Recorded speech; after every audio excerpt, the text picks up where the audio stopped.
Espírito de Deus neste lugar.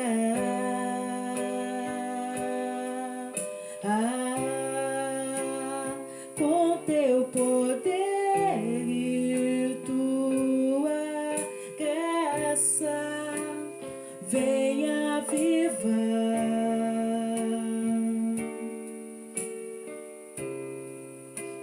Sopra, Espírito de Deus neste lugar.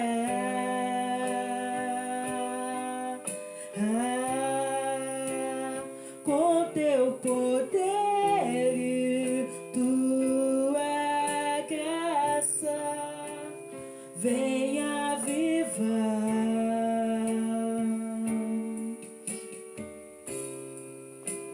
Sobre o vale de ossos secos, faz um exército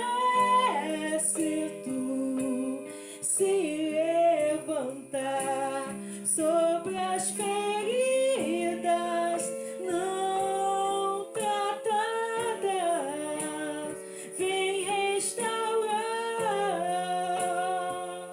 e curar.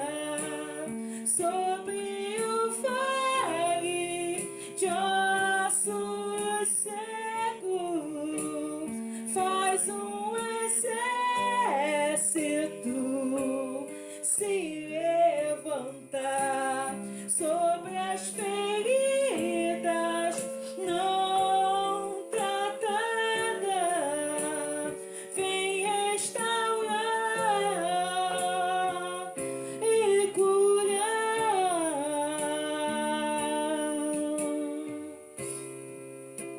Sopra, Espírito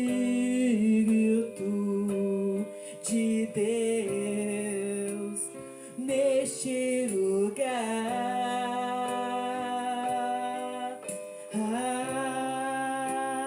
Com teu poder e tua graça, venha avivar.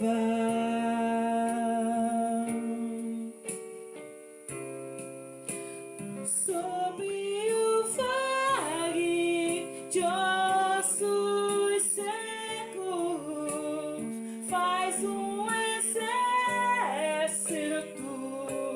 se levantar. Sobre as feridas não tratadas, vem restaurar e curar. Sobre o vale de ossos secos, faz um exército se levantar. Sobre as feridas não tratadas, vem restaurar e curar.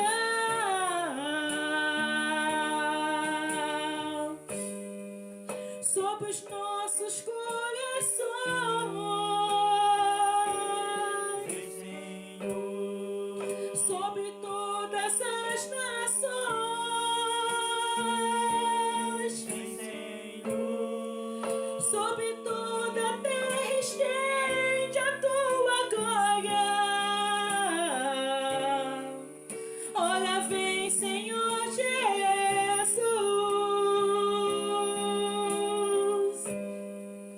sobre os nossos corações.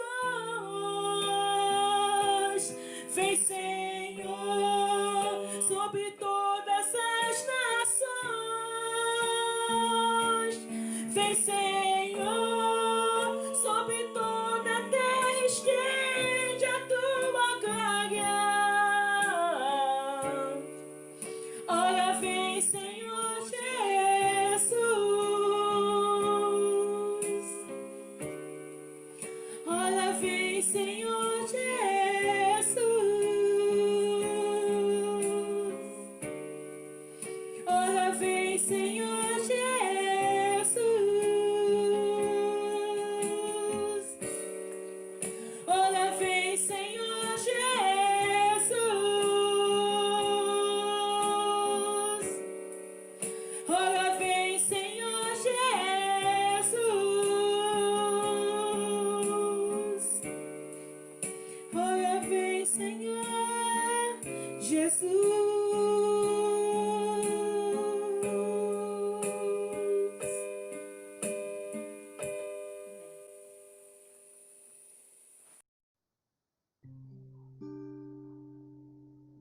Olá a todos e todas, sejam bem-vindos a mais um discipulado da Igreja Fonte da Oração. Nós vamos dar continuidade ao estudo do livro de Gênesis. Hoje nós vamos abordar o capítulo 26 do livro de Gênesis, uma explicação sobre esse capítulo.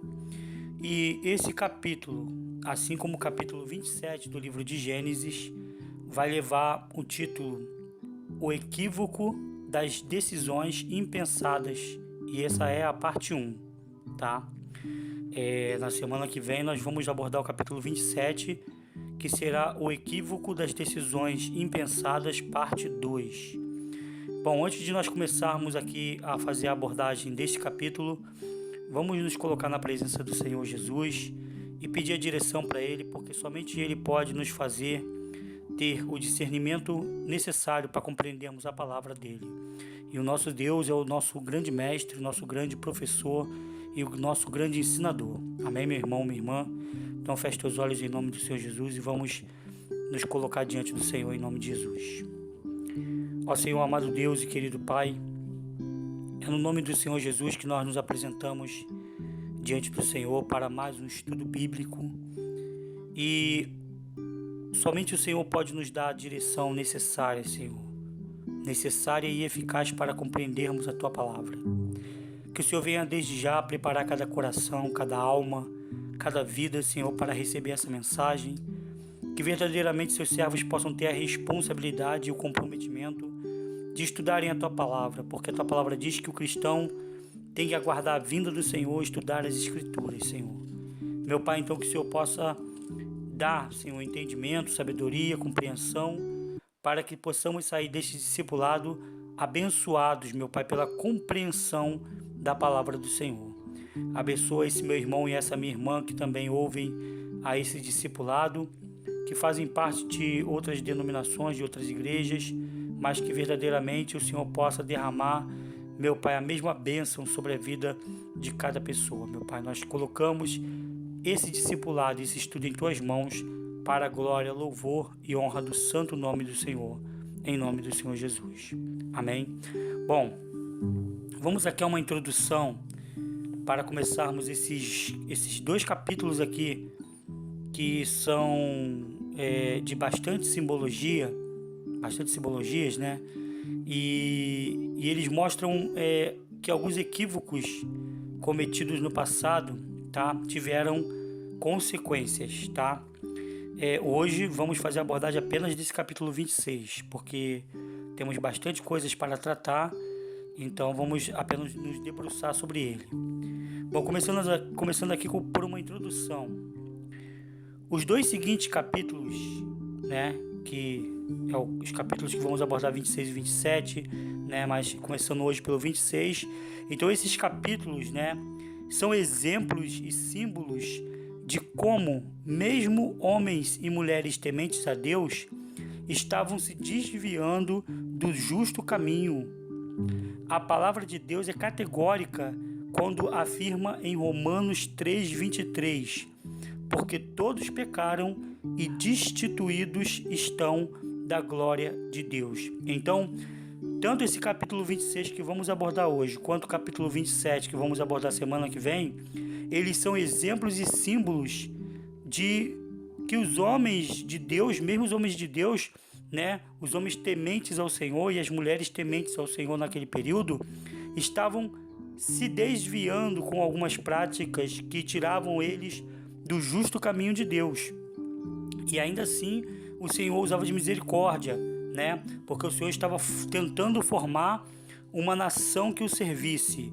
Então, quando Romanos 3:23 nos afirma que todos pecaram, então quando ela está falando isso, o Romano está falando isso, a carta está dizendo que na trajetória humana pela Bíblia, todos aqueles homens que vieram antes de nós pecaram, como nós pecamos hoje também, tá? Devemos lembrar que todos os rituais e acontecimentos do Antigo Testamento são apenas sombra do que haveria de vir, e que a realidade, todavia, encontra-se em Cristo. É o que está escrito em Colossenses capítulo 2 e versículo 17. Como já falamos aqui, que os livros do Antigo Testamento, né, ele vai ser o símbolo, ele vai ser os exemplos, né, que foram deixados são simbologias que só vão ser explicadas e compreendidas a partir do Novo Testamento. Amém, meu irmão, minha irmã? O Antigo Testamento ele vai falar da aventura humana pelo mundo. Aventura esta com ou sem Deus, com consequências sobre uma das escolhas, tá? Então, o Antigo Testamento trata dessa aventura humana que os homens tiveram com ou sem Deus na vida deles. E todas essas escolhas elas vão ter consequências. Mesmo o estar sem Deus durante a aventura humana acabou por se tornar um exemplo para todo que assim o desejar, ficando ciente das consequências que caíram sobre aqueles que fizeram esta escolha. Ou seja, nós temos que ter ciência que aqueles que escolheram viver sem Deus colheram os frutos dessa escolha de viver sem Deus, tá? Então temos que estar ciente de que eles colheram frutos, tiveram consequências disso, tá? O mesmo se aplica para aqueles que escolhem viver sua peregrinação terrena na presença de Deus. Ok, meu irmão, meu irmão? Então, dito isto, vamos então diretamente para o estudo, tá? Então tiveram homens de Deus que ao longo dessa história bíblica escolheram estar com Deus e outros que escolheram não estar com Deus. E todos os dois colheram consequências dessas escolhas. Amém? Bom, começando então aqui a análise do capítulo 26, que é o único capítulo que vamos abordar hoje, tá?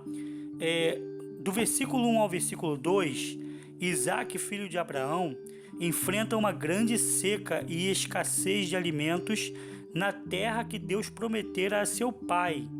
Seca e escassez semelhantes a que Abraão enfrentou.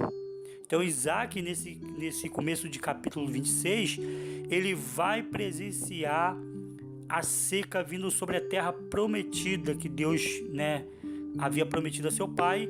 Ele vai presenciar a seca e a escassez também de alimentos nessa terra, tá? A exemplo do que também enfrentou o próprio Abraão, seu pai. Então ele resolve descer para um lugar chamado Gerar, terra dos filisteus, onde prevalecia o domínio de Abimeleque.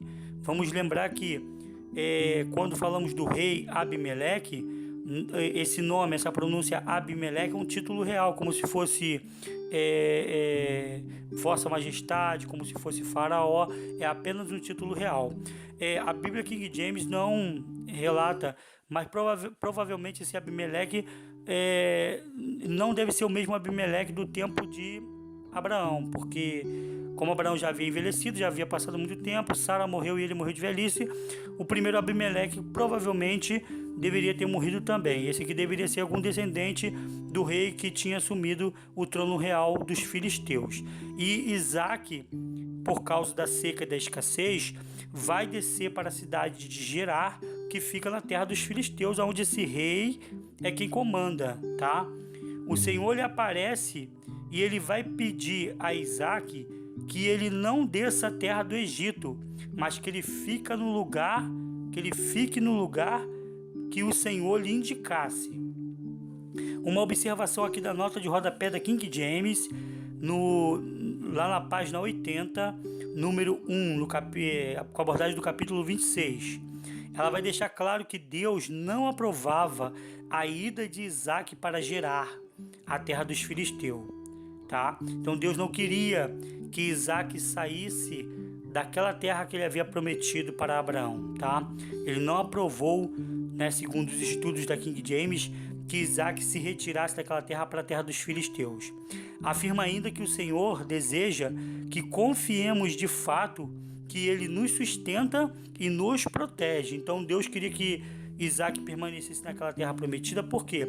Porque o Senhor gostaria que Isaac confiasse que ele o sustentaria e que ele o protegeria.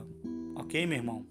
Passando aí ao versículo 3 e 6, Deus dá a indicação da sua vontade a Isaac, pedindo que ele fique ali aonde chegou, na terra de Gerar, né, que é a terra dos filisteus.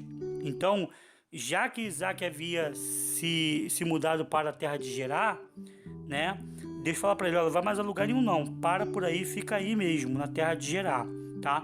Não era a vontade de Deus que ele estivesse ali, mas Deus vai pedir que ele permaneça ali, que ele não desça até o Egito, tá? Porque Isaac poderia querer ficar fugindo da escassez e da seca naqueles lugares, tá? Bom, e o Senhor vai prometer que estaria com Isaac, abençoando-lhe e dando toda aquela terra em herança aos seus descendentes, conforme prometera a Abraão, seu pai. Ao mesmo tempo que faz essas promessas, apresenta-lhe o exemplo de Abraão, que guardou as ordenanças de Deus, de seus mandamentos, de seus princípios e de suas leis. Então Deus vai dizer para Isaac, olha, você pode ficar nessa terra, mas ele vai pedir que Isaac use o exemplo de seu pai. Guarde todas as ordenanças que o Senhor lhe desse. Guarde todos os mandamentos como Abraão fez. Que ele permaneça na sua vida com os princípios que Deus havia ensinado a ele, ao pai dele, a Abraão. E também que ele guarde as leis que Deus havia ensinado ao seu pai Abraão. Então, Deus ele tem essa questão conosco, né? Ele quer que nossos filhos guardem as ordenanças, mandamentos, princípios e leis de Deus. Deus não quer que nossos filhos façam diferente de nós, que eles venham seguir as suas próprias ordenanças, seus próprios mandamentos, criem princípios fora da vontade de Deus, ou que criem suas próprias leis fora da vontade de Deus, porque se eles fizerem isso, eles vão colher consequências das escolhas deles. Então Deus aparece para Isaac, porque Abraão agora está morto, e Deus vai pedir para Isaac guardar essas questões, vai guardar as ordenanças, mandamentos, princípios e leis. Amém, meu irmão? Passando, meu irmão, minha irmã, né? Passando ao versículo 7, depois desta orientação divina, Isaac resolve não se mudar mais e se estabelece em Gerar. Todavia, o mesmo medo que caíra sobre Abraão em relação à sua mulher, caiu sobre Isaac. Por isso pediu que Rebeca, sua esposa, dissesse que era a sua irmã. Então, assim como Abraão, quando chegou na terra dos filisteus, teve medo de dizer que Sara era a sua esposa, com medo de que alguém pudesse matar por causa de Sara, o mesmo medo caiu sobre Isaac. Bom, com relação a Abraão, nós vimos nos estudos anteriores que, de fato, Abraão tinha Sara como sua meia-irmã. Só que o mesmo caso não se aplica aqui a Isaac, né? Isaac, na verdade, né, a Rebeca, ela era neta do irmão de Abraão. A Bíblia King James não entra em questões, né, explicativas se isso era uma mentira de Isaac ou se isso era uma verdade, né? Passa pela nossa mente de que ele houvesse aproveitado da mesma história que seu pai, né, havia talvez lhe contado e usou o mesmo pretexto, a mesma desculpa para tentar, né, se esconder, né? No caso aí, dizer que Rebeca fosse sua esposa. Mas a Bíblia não entra em detalhes sobre isso, amém? Então fica aí a critério mesmo de uma especulação que não é o que nós queremos fazer aqui. Amém, meu irmão, minha irmã? Passando ao versículo 8 ao versículo 11, passaram-se muito tempo em que Isaac morava em Gerar, com Rebeca, sua esposa. Então, um dia, o próprio rei dos filisteus ouviu de sua janela acariciando Rebeca. Então, passaram-se muito tempo, Isaac já estava morando muito tempo em Gerar, né, na terra dos filisteus, com a sua esposa, com a Rebeca, e ele não ia poder, né, controlar essa mentira ou essa suposta mentira. Um belo dia o rei está olhando da janela e vê Isaac acariciando Rebeca. Então ele mandou chamar Isaac imediatamente para que desse esclarecimentos sobre sua suposta mentira. Isaac lhe revelou a verdade, pois que temia que fosse morto por causa de Rebeca. O rei lhe deixou claro que esta inverdade poderia atrair a culpa, ou seja, o pecado, para todo o seu povo, e decretou que ninguém estava permitido a tocar na esposa de Isaac. Bom, aqui nós acreditamos que esse Abimeleque não seja o primeiro Abimeleque que esteve com Abraão, e provavelmente a mesma história que aconteceu nos tempos de Abraão, que o rei Abimeleque lá, o primeiro, foi amaldiçoado, né? Provavelmente essa história deve ter circundado ali pela região, dizendo que isso teria acontecido pelo rei Abimeleque ter se apossado de uma mulher que não era sua esposa, que era a esposa de outro homem, né? Então, esse outro Abimeleque aqui, que creio eu que seja outro Abimeleque, porque ele também não ia viver talvez mais tempo que Abraão, tá? E a Bíblia King James não trata disso aqui, mas ele vai dizer para Isaac que a mentira dele poderia ter trazido mal para ele, porque, quer dizer, então ele tinha informações de que isso atraía algum mal. Não queria dizer que ele temia Deus nem nada disso, mas ele sabia que essa história não trazia boas consequências. Amém? Passando ao versículo 12 ao 16, Isaac viveu na terra dos filisteus e nela enriqueceu, porque o Senhor o abençoou. Uma coisa interessante aqui, Isaac estava na terra estrangeira e mesmo assim ele prosperou. Mas por que ele enriqueceu ali, né? Por que houve um enriquecimento dele? A Bíblia deixa claro isso nesses versículos, né? Nos versículos, porque o Senhor o havia abençoado, o Senhor o abençoou. Os poços que Abraão havia cavado tinham sido enterrados pelos filisteus. Eles não podiam tomar o poço por causa da aliança que Abimeleque tinha feito com Abraão. Por isso, apenas entulhavam os poços. Vamos lembrar, né, que Abraão havia feito uma aliança de paz com Abimeleque no seu tempo. Então, os homens da terra não vinham tomar o poço, mas eles entulhavam, eles tapavam os poços, tá? Por causa do enriquecimento de Isaac, os filisteus lhe invejaram. Diante disso, o rei Abimeleque pediu que Isaac saísse de suas terras, pois tornara-se mais poderoso que o próprio povo da terra, sendo ele apenas um estrangeiro. Então, os próprios filisteus e o rei vai pedir que Isaac se retire das terras, porque ele já tinha se tornado muito mais poderoso que o próprio povo da terra, tá? Versículo 17 ao versículo 20, Isaac resolve se mudar para o vale de Gerar. Então Isaac sai ali basicamente do centro de Gerar e ele vai para o vale de Gerar, tá? E lá ele reabriu os poços entulhados pelos filisteus, dando-lhes os mesmos nomes que Abraão lhes dera. Então ele abre os poços novamente de seu pai e coloca os mesmos nomes.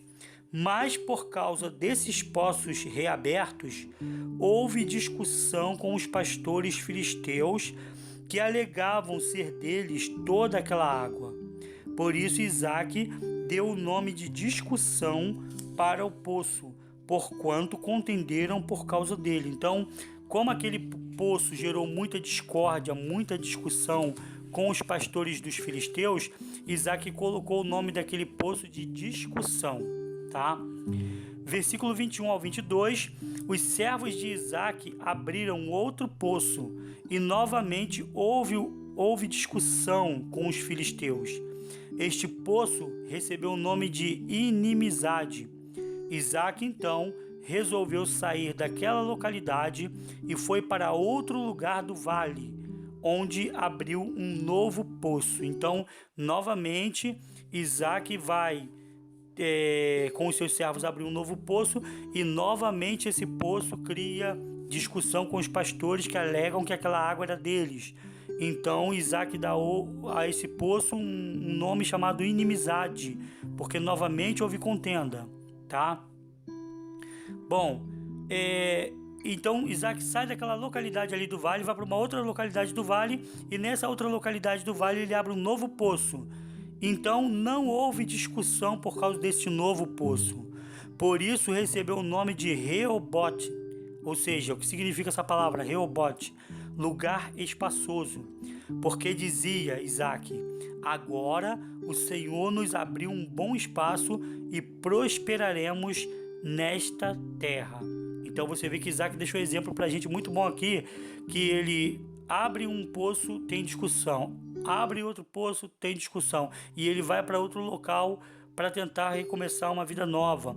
O que significa isso? Muitas das vezes não é valioso uma discussão aberta, uma discussão, um embate frontal. Muitas das vezes é muito melhor nós deixarmos as coisas para que Deus haja, porque em dado momento o Senhor vai colocar a gente em lugar espaçoso, ou seja, o Senhor vai nos dar um lugar onde vamos prosperar na terra, onde vamos ficar mais felizes. Amém, pessoal? Então, deixar Deus fazer a obra dele, isso é um exemplo bom deixado aqui por esses versículos. Passando ao versículo 23 ao 25, um dia Isaac subiu a Berseba, local que Abraão fizera aliança com Abimeleque, rei dos filisteus, no seu tempo. Quem quiser rever isso aí, tá? Esse momento em que Abraão faz aliança com o rei Abimeleque em Berseba, é só voltar em Gênesis capítulo 21, versículo 22 ao 34, e você vai ver que Isaac chegou no mesmo local aonde o pai dele havia feito aliança com o rei Abimeleque, que é o rei dos filisteus, tá? Deus aparece novamente a Isaac e se apresenta como o Deus de Abraão e confirma-lhe as promessas feitas ao seu pai, que viria a se cumprir em Isaac e em todos os descendentes de Abraão, quando ele diz: multiplicarei tua posteridade. Ali Isaac levanta um altar ao Senhor, arma a sua tenda, ou seja, o que significa armar a tenda? Levantar um altar ao Senhor representa a adoração, quer dizer, assim como Abraão levantava o altar para simbolizar que ali houve um cerimonial importante, marcante, um marco para a vida dele, Isaac levanta um altar como forma de marcar um momento em que o Senhor fala com ele, em que o Senhor faz promessa, é um marco, e ali ele adora ao Senhor. Então levantar o altar era adorar ao Senhor. Toda vez que nós adoramos ao Senhor, nós estamos levantando o altar ao Senhor, seja na nossa casa, seja na nossa igreja, seja dentro de um ônibus falando com Deus, nós estamos erguendo esse altar em adoração ao Senhor, tá? E ele arma a sua tenda. O que significa armar a sua tenda? Ali onde ele adorou o Senhor, ele fixa a residência. É isso que muitos cristãos hoje têm que ter em mente. Nós não podemos ficar pulando de galho em galho, precisamos fixar a residência, precisamos ter identidade com o local onde adoramos ao Senhor, tá? E esse local onde adoramos ao Senhor, na nossa casa, esse local na nossa congregação, esse local aonde nós fazemos daquele lugar o nosso quarto secreto, então fixamos residência. Isaac, ele levanta o altar, ele arma a sua tenda, ele fixa a morada, ele fixa a residência, tá? E ali os seus servos vão cavar um outro poço, e esse poço vai simbolizar as bênçãos de Deus, porque água era tudo naquele tempo. Então água trazia prosperidade, água trazia alimento para a mesa, tá? Então é no local onde você fixa a sua residência, é no local onde você adora ao Senhor, é ali que está realmente a provisão para sua vida, meu irmão e minha irmã. Isso aqui é muito simbólico para nós, tá? Uma observação aqui, a nota de rodapé da King James novamente na página 80, tá? No número 1, que aborda o capítulo 26. Bom, essa nota de rodapé, ela vai afirmar que a pronúncia Deus de Abraão aparece pela primeira vez em casos de autorrevelação divina. Então, quando Deus, nesse momento, aparece para Isaac como sendo o Deus de Abraão, né? Porque quando ele aparece para Abraão, ele não pode se apresentar como sendo o Deus de alguém. Mas a partir de Isaac, ele já se apresenta como sendo o Deus de Abraão, porque Abraão foi aquele que creu nele, né? Foi chamado amigo de Deus. Então, nesse momento, a nota de rodapé da King James vai dizer que Deus ele passa a aparecer e se apresentar como sendo o Deus de Abraão. E isso aí vai começar a acontecer em casos de autorrevelação divina. O que quer dizer que o Senhor passará a se apresentar assim em situações especiais de confirmação da sua aliança ao seu povo. Então, a partir desse momento em que Deus aparece para Isaac, ele vai começar a usar essa autorrevelação divina para se apresentar em situações especiais para confirmar a sua aliança prometida a Abraão para todo o seu povo. Ele vai passar a se apresentar, olha, eu sou o Deus de Abraão, segundo a nota de rodapé da King James, tá? Então, Deus promete aqui abençoar Isaac, tá? É assim como ele abençoou a Abraão e seus descendentes. Uma outra observação que precisamos fazer aqui. Com relação à promessa de Deus a Abraão, de que abençoaria os seus descendentes, quem são esses descendentes? Precisamos analisar seriamente isto, tá? Então nós vamos ali para o livro de Romanos, por que nós estamos fazendo esse link aí com o Novo Testamento? Porque como os livros do Antigo Testamento eles vão falar sobre o cumprimento da promessa ao Novo Testamento, eles são os símbolos do que vai acontecer no Novo, precisamos fazer esse link com o que diz o Novo Testamento para entendermos isso. Por exemplo, nesse capítulo, né, o que Deus quis dizer sobre abençoar também a sua posteridade, ou seja, o que Deus quis dizer sobre abençoar os seus descendentes, os descendentes de Abraão, os descendentes de Isaac, né? Quem são esses descendentes? Então a própria Bíblia vai explicar por si só quem são esses descendentes, sem precisarmos especular. Basta que vamos agora para, né? Basta que a gente se dirija até Romanos, né? O pastor Luiz tem feito aí o estudo de Romanos com as pessoas e vamos também aqui fazer uma abordagem desse livrinho aqui um pouquinho. Romanos capítulo 9, vamos ler do versículo 6 ao versículo 8, que vai falar sobre os descendentes de Abraão e de Isaac. Quem são esses descendentes? Então, Romanos capítulo 9 vai dizer assim: não imaginemos que a palavra de Deus possa ter falhado, porquanto nem todos os descendentes de Israel são israelitas fiéis. Então preste atenção nisso. Ele está dizendo que nem todos os descendentes de Israel são israelitas fiéis. E ele continua: nem por serem descendência de Abraão se tornaram todos filhos de Abraão. Então a Bíblia está confirmando isso, né? Aí no livro de Romanos, a partir do capítulo 9, do versículo 6 a 8. Nem todos de Israel são israelitas fiéis, e nem todos, por ser descendência de Abraão, se tornaram filhos de Abraão. Ao contrário, por intermédio de Isaac, a tua descendência será considerada. Então, a descendência só é considerada por intermédio de Isaac, tá? Ou seja, ele continua. Em outras palavras, não são os filhos naturais que são filhos de Deus, mas os filhos da promessa é que são considerados como descendentes de Abraão.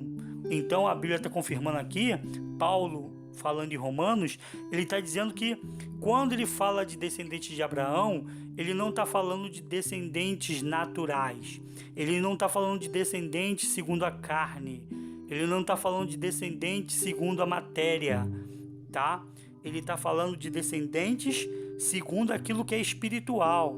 Ele está falando de descendentes segundo a promessa de Deus. Isaac veio mediante promessa. Isaac não existia, mas o Senhor já havia prometido esse descendente a Abraão, tá? Então, Deus não está falando sobre filhos de Abraão no sentido de descendência carnal, descendência natural, descendência direta. Ele não está tratando de coisas materiais, ele está tratando de coisas espirituais, que nesse momento que está acontecendo a vida de Isaac são apenas símbolos, mas que vão se explicar no Novo Testamento a partir aí de Romanos capítulo 9, né? Nesses versículos que falamos aí, versículo 6 ao versículo 8, tá?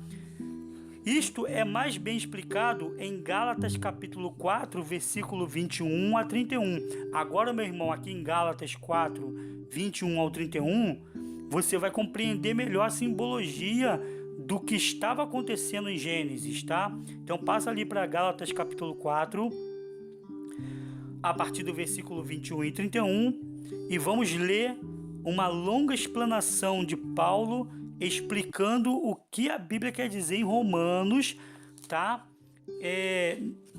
No versículo aí 6 a 8, tá? O que a Bíblia está querendo dizer com isso tudo aqui, tá? Então vamos aí em Gálatas, ele vai dizer assim, ó: dizei-me vós o que quereis permanecer subjugados à lei. Novamente, dizei-me vós os que quereis permanecer subjugados à lei. Acaso não tendes ouvidos com clareza a lei? Porquanto está escrito que Abraão teve 2 filhos, um da mulher escrava e outro da livre. O que era filho da escrava nasceu de modo natural, porém o filho da mulher livre nasceu mediante uma promessa. Então presta atenção, a Bíblia aqui está explicando claramente, tá? Que Abraão teve 2 filhos, sendo que um filho de Abraão era filho da escrava, tá? E o outro filho de Abraão era filho da mulher livre. Vamos lembrar que nesse período a escravidão era uma praxis da vida humana, tá? Então, um dos filhos de Abraão é filho da escrava e um dos filhos de Abraão é filho da livre, da mulher livre. Bom, o que nasce da escrava, ele nasce de modo natural, tá? Ele nasce de uma relação carnal, tá? Agora, o que nasce da livre, ele vai nascer mediante uma promessa. Por quê? Porque vamos lembrar que não havia condição alguma de Abraão, com a idade avançada que tinha, e Sara, com a idade que tinha avançada, não podiam ter filhos. Então, Isaac, ele nasce mediante uma promessa de Deus. É totalmente uma situação espiritual. É isso que o versículo está explicando aqui. Continuando. Pois bem, Paulo falando aqui, tá? Uso essa história aqui como uma ilustração. Gente, não sou eu que estou explicando isso. Quem está explicando isso é a Bíblia em Gálatas 4, 21 a 31. Então presta bem atenção. Paulo continua dizendo: pois bem, uso essa história aqui como uma ilustração, pois essas 2 mulheres prefiguram 2 alianças. Então, estamos vendo quem, na verdade, segundo a Bíblia, eram Sara e Agar. Agar e Sara representam 2 alianças. Elas são símbolos de 2 alianças. Uma aliança procede do Monte Sinai e pode gerar apenas filhos para a escravidão. Então presta atenção. A história de Agar com Abraão, uma história que não envolve amor, uma história que não envolve afeto, uma história totalmente carnal, tá? Ela é a aliança, tá? Que só pode gerar filho de escravidão, ou seja, filhos segundo a carne. É isso que a Bíblia está falando aqui. Então, Agar representa o Monte Sinai, ou seja, ela representa a fronteira entre Israel e o Egito, tá? Que Agar é egípcia. Então, Agar só podia gerar filho de escravidão, né? Porque primeiro que ela explicando de uma maneira material, né? De uma maneira direta material, Agar na verdade era escrava. Então o filho que nasce dela tem as tendências à escravidão. Agora, na simbologia, o que significa isso na simbologia espiritual? Significa que Agar, né? Ela gera um filho carnal. Ela vai gerar um filho diretamente de uma relação que não envolve amor, que não envolve afetividade, que não envolve uma história de casamento, mas que envolve uma questão carnal, totalmente carnal. Vamos lembrar que Sara entrega ela para gerar um filho para Abraão, porque Sara havia simplesmente não acreditado que fosse capaz de ter um filho de Abraão com a idade avançada que tinha. Então Agar representa a aliança da escravidão e gera filho de escravidão, é o que diz esse versículo. Então, continuando aqui o versículo, Agar representa o Monte Sinai na Arábia. Então, os descendentes árabes, eles na verdade eles são os filhos de Ismael, o de Ismael que era filho de Abraão, né? Ismael, filho de Agar com Abraão. Então, o que vai acontecer? Agar, né? Ela vai representar o Monte Sinai na Arábia, os descendentes árabes, tá? E corresponde à atual cidade de Jerusalém que vive como escrava com os seus filhos. Então preste atenção nisso que a Bíblia está falando, que é profundo isso aqui. Ela está dizendo que a Jerusalém que existe hoje, de um povo israelita que não serve a Deus, a Jerusalém terrena que existe hoje, de um povo desviado de Deus, que só faz a vontade carnal, que só faz a vontade humana, na verdade aquele povo ali é um povo escravo, é um povo, gerado da carne. Aqueles judeus, na verdade, não são judeus filhos de Abraão verdadeiramente, segundo a Bíblia, tá? Eles são filhos da escravidão, porque eles são gerados mediante a carne, se baseiam nas questões da lei, usam a lei para dizer que servem a Deus, mas não conseguem entender o espírito da palavra, não conseguem compreender a espiritualidade da palavra, tá? Então a Bíblia confirma isso aí e ela vai dizer que a Jerusalém terrena, a Jerusalém dos judeus, é uma Jerusalém carnal, é uma Jerusalém da carne. O interessante aqui, parando um pouquinho o versículo para explicar alguma coisa, é que muita gente dá tanta ênfase para essa Jerusalém terrena. Quantas são as igrejas que vão fazer visitas a Jerusalém terrena? Quantas são os líderes religiosos, que vão e querem ir a Jerusalém, espiritualizando essa Jerusalém terrena, quando a própria Bíblia vai dizer que essa Jerusalém terrena, ela é uma Jerusalém carnal. Ela é uma Jerusalém desviada de Deus. Ela é uma Jerusalém escrava de seu pecado, tá? Então, o nosso foco não deveria estar, segundo a Bíblia, nessa Jerusalém terrena. Nosso foco não deveria ser ela. Amém, meu irmão, minha irmã? Poderia ter muito mais coisa para explicar aqui sobre isso, mas não vamos perder muito tempo para não ficar muito longa a nossa conversa aqui, tá? Então, ele vai dizer que H representa essa Jerusalém terrena que vive como escrava com os seus filhos, que também são escravos. Aí ele continua: entretanto, a Jerusalém do alto é livre.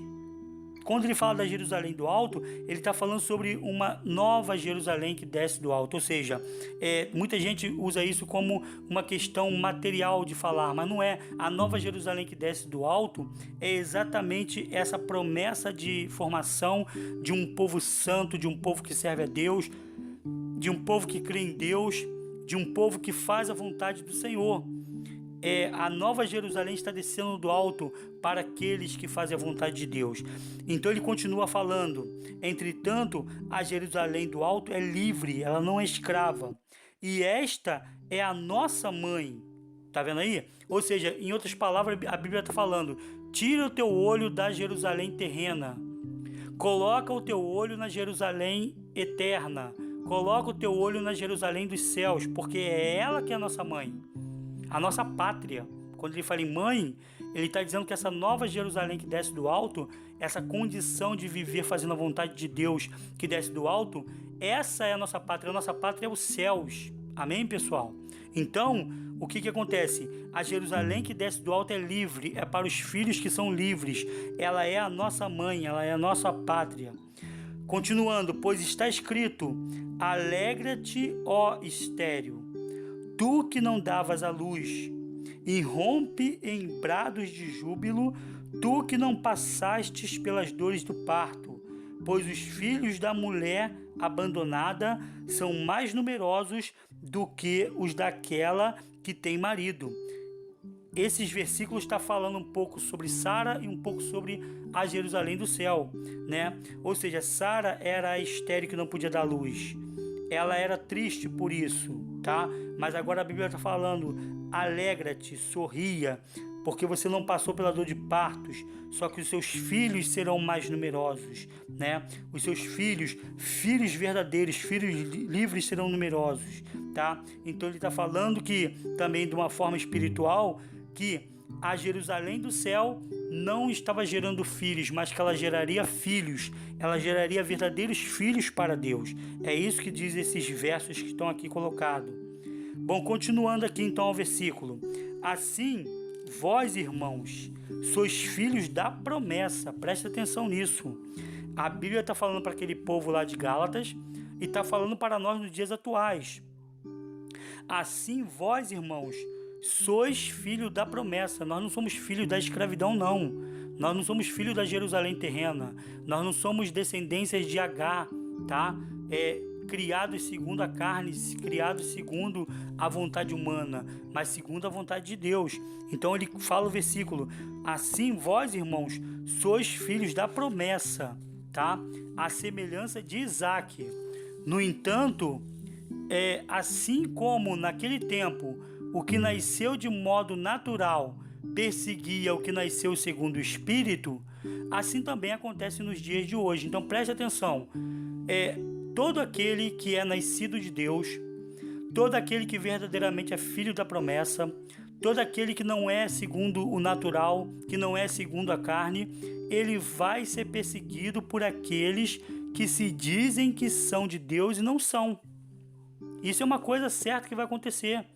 Então o que acontece? Muita gente vai se dizer que é de Deus, mas não vai gostar daquelas pessoas que verdadeiramente fazem a vontade de Deus. Vai achar que essas pessoas são fanáticas, vai achar que essas pessoas são muito santarronas, né? Vão achar que essas pessoas são muito espirituais demais. Mas por quê? Porque essas pessoas que são nascidas verdadeiramente de Deus, que são verdadeiras filhas de Abraão, elas não vão querer fazer a vontade do mal, elas não vão querer fazer a vontade do pecado, elas querem fazer a vontade de Deus. E por causa disso, assim como Ismael perseguia Isaque, assim como os filhos, né, da escravidão perseguiam os filhos livres, assim como Ismael perseguia Isaque, também vai acontecer, segundo a Bíblia, nos dias de hoje. Os que são filhos naturais, ou seja, os nascidos da carne, vão continuar perseguindo os nascidos do Espírito. Ou seja,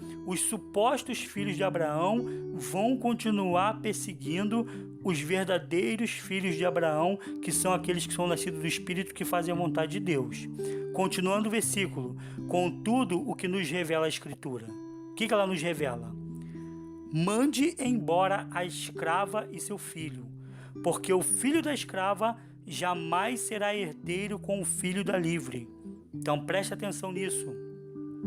A Bíblia vai revelar uma afirmação. Ela vai dizer que o filho da escrava deve ser mandado embora junto com ela. A escrava deve ser mandada embora com seu filho. Tem até uma passagem, tá, que diz que o escravo não permanece na casa, mas o filho permanece para sempre. É isso que a Bíblia vai dizer aqui, tá? Ela vai dizer isso, que mande embora a escrava e seu filho, porque o filho da escrava jamais será herdeiro com o filho da livre. Então quer dizer o quê? Portanto, amados irmãos, não somos filhos da escrava, mas sim filhos da liberdade. O filho da escrava não vai herdar as bênçãos que o filho da livre vai herdar, segundo a Bíblia. Portanto, quando a Bíblia fala da bênção de Deus sobre os descendentes, né? Ou seja, sobre a posteridade de Abraão, não está apontando para todas as pessoas. Muita gente se engana com isso.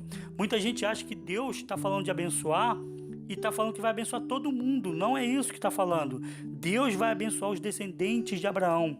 Deus vai abençoar a sua descendência. E hoje em dia se negocia muito sobre a bênção de Deus nas igrejas, né?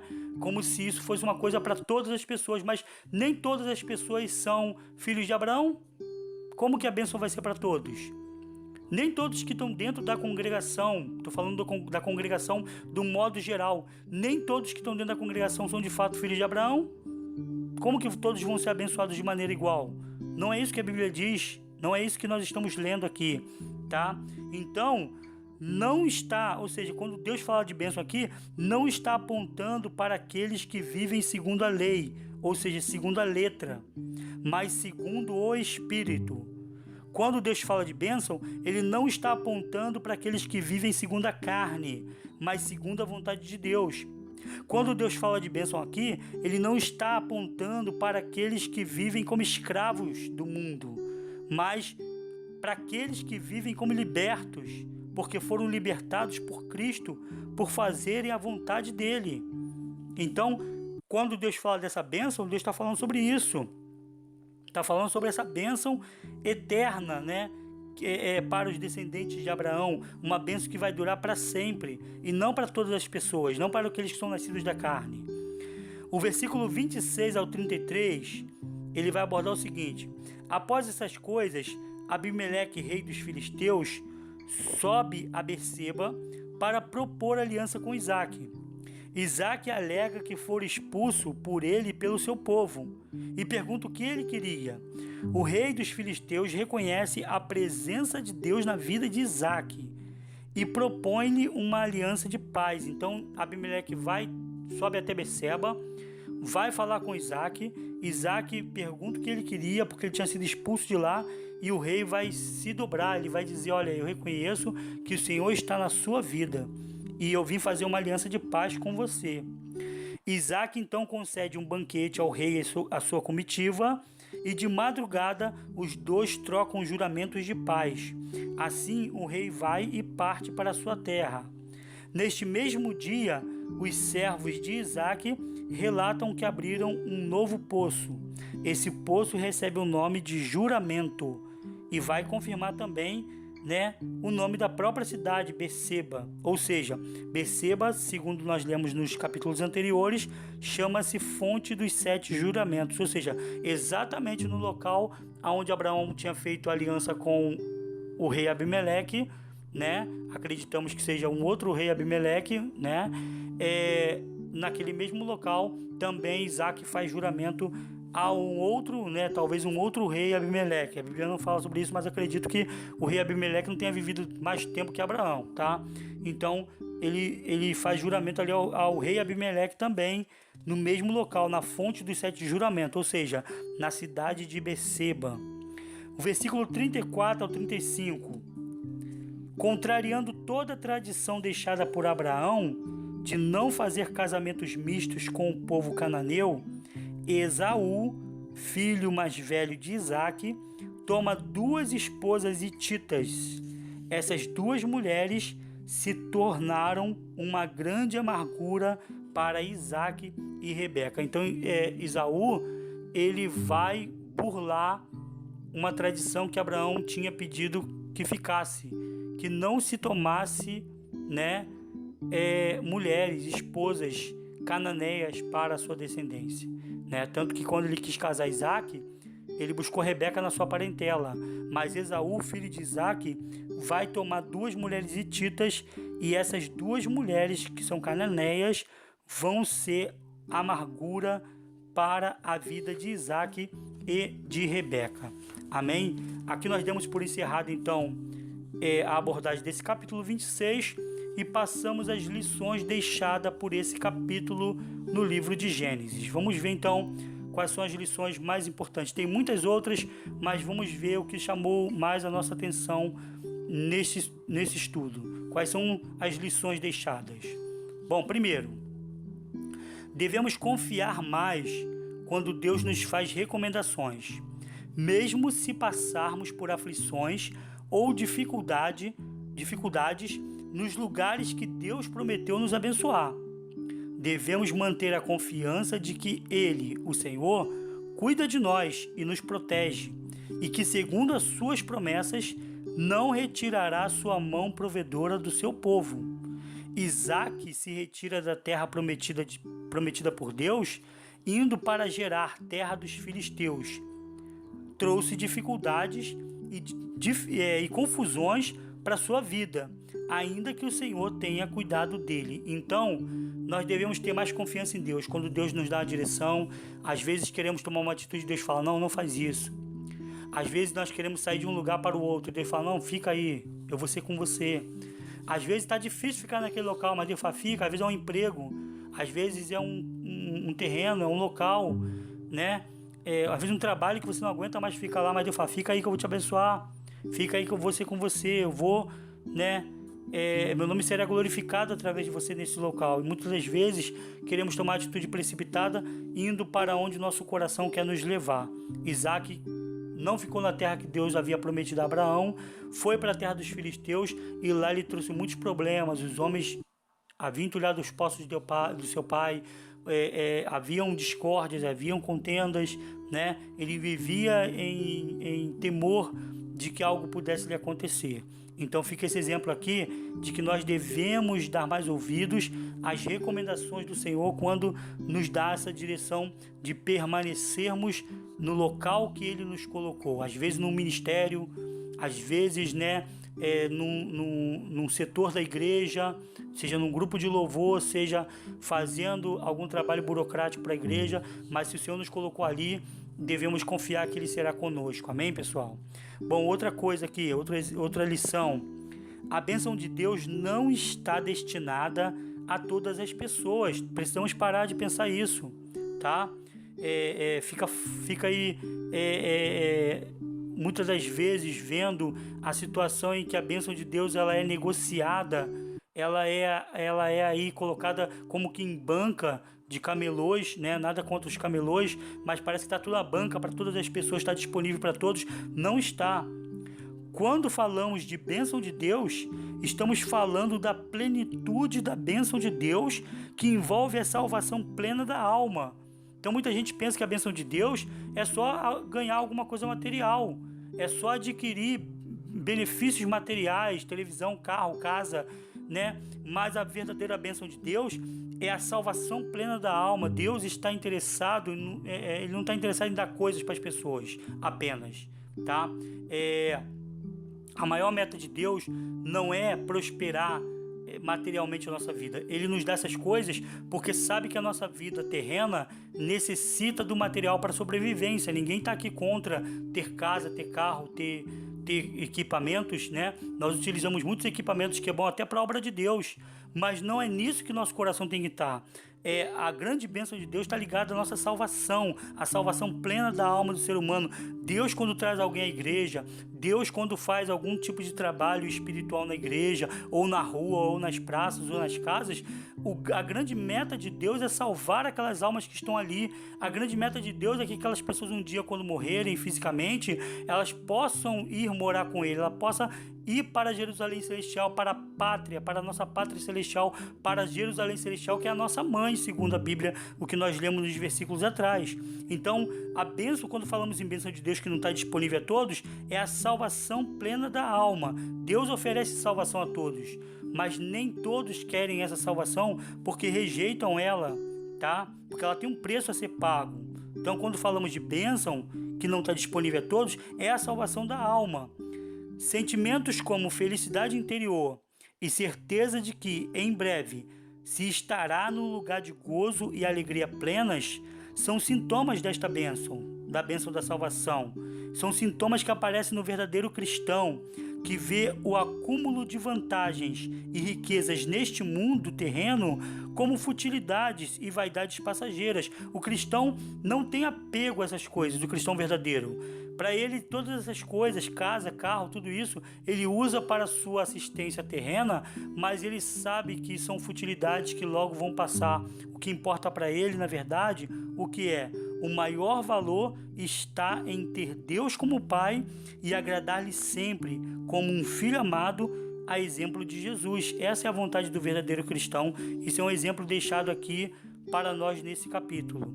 E por último, Esaú demonstra o caráter de alguns supostos filhos de Deus. Esaú, ele retrata o caráter de alguns supostos filhos de Deus, tá? Todo mundo fala, eu sou filho de Deus também. Será? É só olhar para a obra e você vai ver se verdadeiramente aquela pessoa é filha de Deus ou não.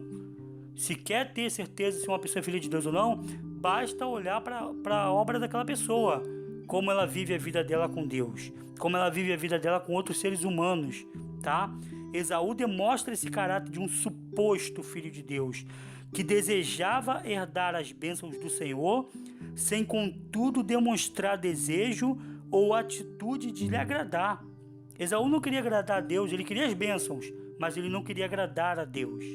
Na primeira oportunidade que ele teve, ele vendeu a bênção de Deus, pela qual tinha direito, por futilidades, ou seja, vendeu a bênção de Deus que ele tinha direito por um prato de lentilha, demonstrando total desprezo pelas questões do Senhor. O que significa isso?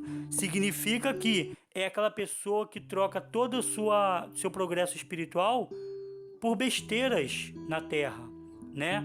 Por um pecado, por uma cobiça, por uma coisa que não salva a alma dela, né? Por uma confusão, por uma discussão.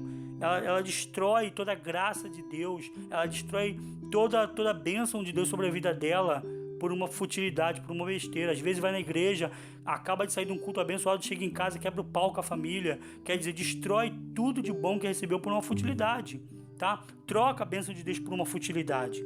Então, Esaú demonstra esse desprezo pelas questões do Senhor. Ele simplesmente quer dar as bênçãos de Deus, mas não quer fazer a vontade do Senhor, ele não quer agradar ao Senhor, ele despreza. Isso está escrito lá no capítulo 25, tá? Do livro de Gênesis, quando ele vai falar a respeito da troca da bênção que ele faz pelo prato de lentilha que Jacó lhe oferecia, tá? Bom, na segunda oportunidade, mesmo sendo neto de Abraão, tu vê, ele estava ligado diretamente à descendência natural de Abraão, mesmo sendo neto de Abraão, ele era neto de Abraão, deveria estar seguindo o exemplo do avô. Mesmo sendo neto de Abraão, ele se comporta como um arrogante Lemeque. Lembra do Lemeque, que inaugurou a poligamia, que nós lemos aqui no capítulo anterior? É ele quem vai querer mudar a lei de Deus da monogamia para casar com duas mulheres. Era arrogante, né? Era orgulhoso, quer dizer, ele começa a querer viver a vida dele separado de Deus. Então, é dessa forma que Esaú vai se comportar também.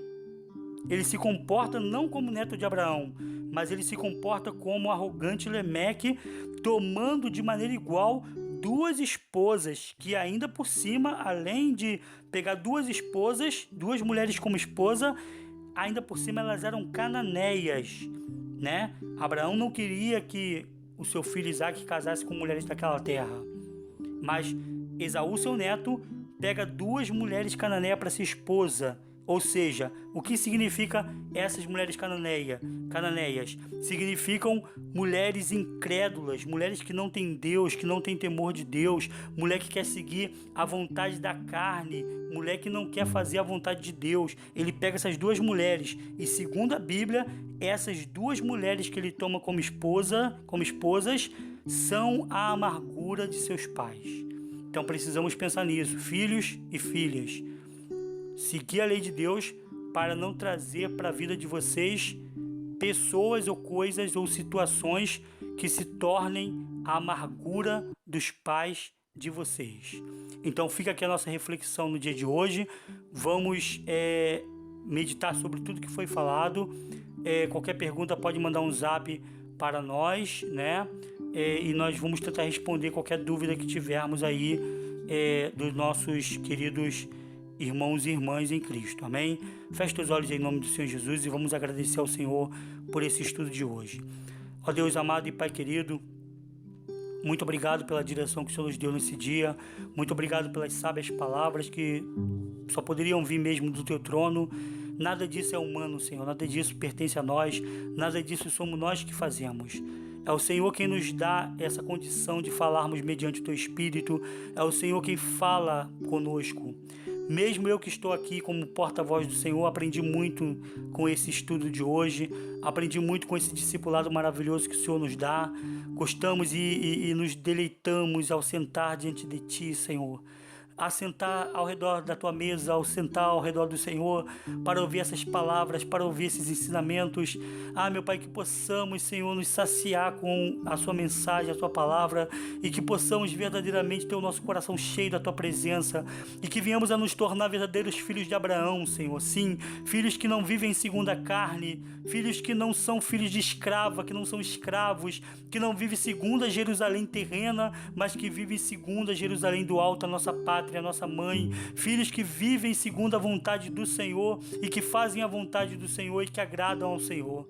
Nos dê essa condição, Senhor, de fazer a Tua vontade, nos dê essa condição de nos prostrarmos diante de Ti e pedir que o Senhor arranque de nós a incredulidade, pedir que o Senhor arranque de nós, meu Deus, esse mal de escravidão, esse mal de mundo, Senhor, que o Senhor tire de nós, meu Pai, esse ranço mundano e que possamos dia após após dia, sermos lapidados pela Tua presença e assim, Senhor, podemos verdadeiramente nos tornar filhos, descendentes, sim, espirituais do Senhor, descendentes sim, descendentes de Abraão, teu servo, que verdadeiramente possamos, meu Pai, refletir a Tua presença, que todos que olharem para nós possam ver como Abimeleque viu, Senhor, em Isaac, que o Senhor estava conosco, Senhor.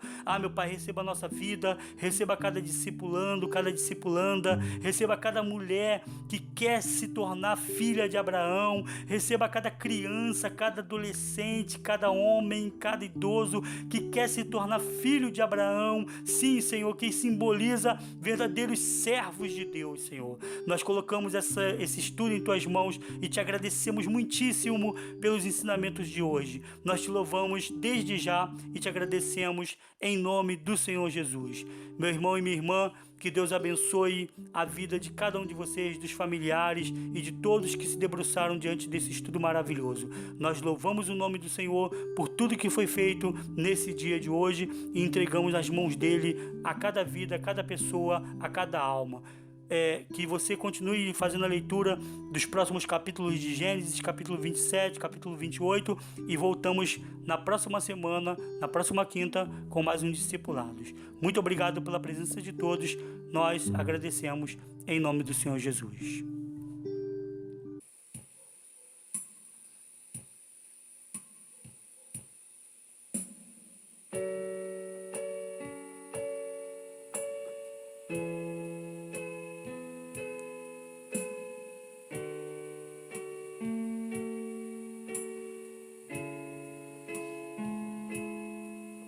O meu pai tem olhos como de fogo, a sua voz é como a de um trovão. O meu pai, a própria força, nunca é vencido. Ele é pai de órfãos.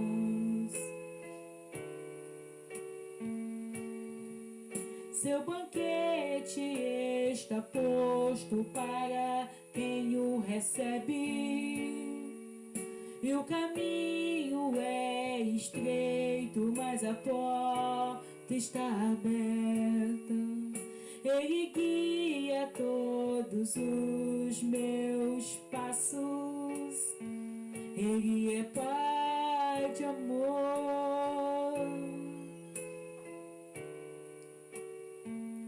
O meu pai é bom, o meu pai é bom, o meu pai é bom. Eu não sei sobre os outros, mas eu sei que o meu pai é bom, bom. O meu pai é bom, bom. O meu pai é bom, bom. Eu não sei sobre os outros, mas eu sei que o meu pai é bom.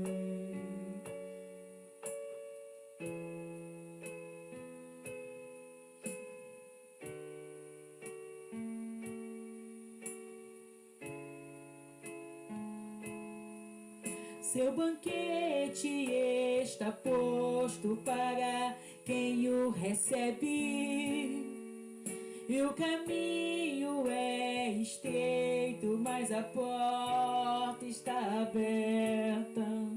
Ele guia todos os meus passos. Ele é pai de amor.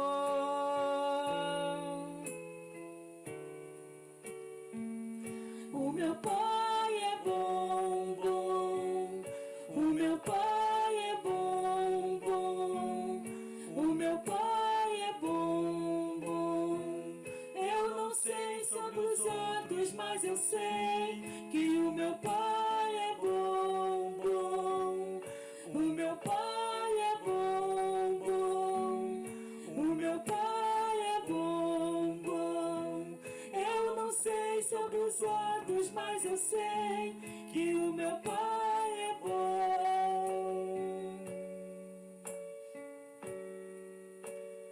Vem com a tua glória.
sobre os outros, mas eu sei que o meu Pai é bom, bom. O meu Pai é bom, bom. O meu Pai é bom, bom. Eu não sei sobre os outros, mas eu sei que o meu Pai é bom.